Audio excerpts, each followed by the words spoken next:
We all immigrated from somewhere.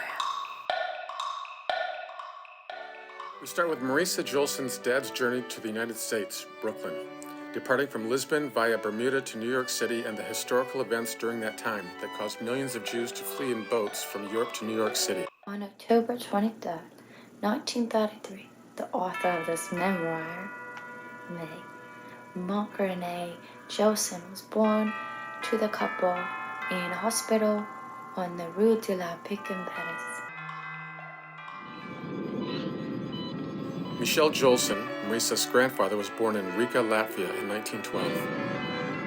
The first part of the story is of my father, who was called Mikhail. That was his French given name. He was a quintessential part, always one step ahead of disaster. And her father, as a baby, has to sleep in a bathtub. That's considered cabine de luxe. And then your roommate in that ship turned out to be a Nazi spy? Nazi spy. When we arrived to Bermuda, the English came and took him away. Can you imagine rooming with a Jew rooming with a German spy? Look at the German. Typical. How could they, even today I remember, how could they send a fellow who was so typical German, who was so typical spyish looking, how could they send him to the United States? Whether it was the communist regime in Russia, annihilation in Nazi-occupied France, or extreme poverty in the United States. The main over here, the main big circle with Grandpa, that's Grandpa fleeing Russia.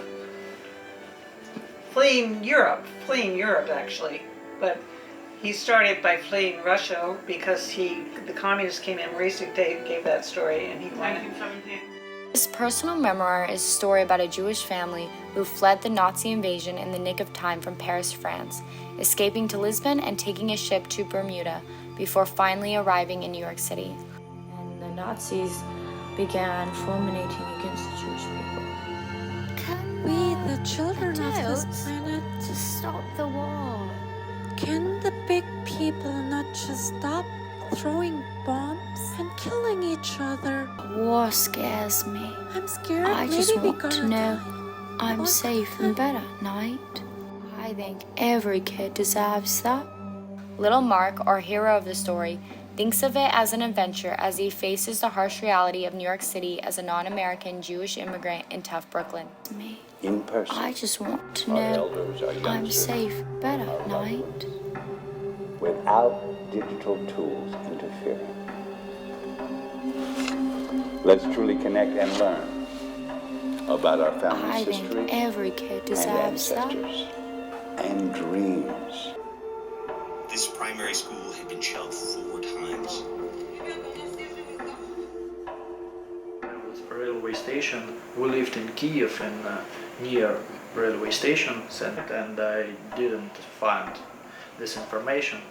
But after it, I heard another one blasts, and I found information. It's war. I was like, wow, it's crazy. Worry, worry, destroying the world with your big bombs. You want that again? Goes into the same song, you know. Children are crying, young men are dying, old men are playing games. Children are dying, young men are fighting, old men are playing games. Is time really restricted by linear terms?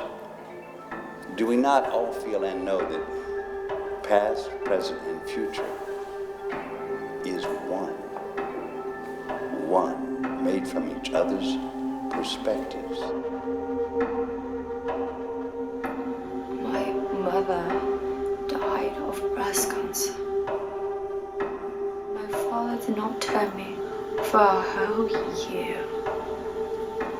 Little Mark guides us through his amazing life story into his deepest struggles in finding love, stability, after his mother dies from cancer when arriving in America and making his big career in this foreign country when all he wanted was nothing more than to become a real American kid in Brooklyn, New York City in 1946. This is an anti-war feature documentary, creating the arc from World War II to the threat of World War III as a life review of Little Mark. I was skilled at envisioning the future and developing scenarios. I like to think that I inherited my grandfather's instinct, and throughout my career I've been able to foresee and connect dots, especially among many global events before others. The corners of your hair, and you're styling, and you're losing your crown. Your identity. You're taking on someone else's identity. So you see people trim and they have their hair styled a certain way. They're matching that other person who they saw. It's not themselves. A story arc from World War II to the threat of extinction through World War III. An emotional anti-war movie as an exploration of the human soul for the search of a new pathway that changes our destiny to survive as a human race on planet Earth in unison and peace. Adults, to stop the war. There's no need to kill people. Just want to know I'm safe in bed at night. I think every kid deserves that, don't you? Leef niet. Keiner wird mir glauben. Keiner wird mich verstehen.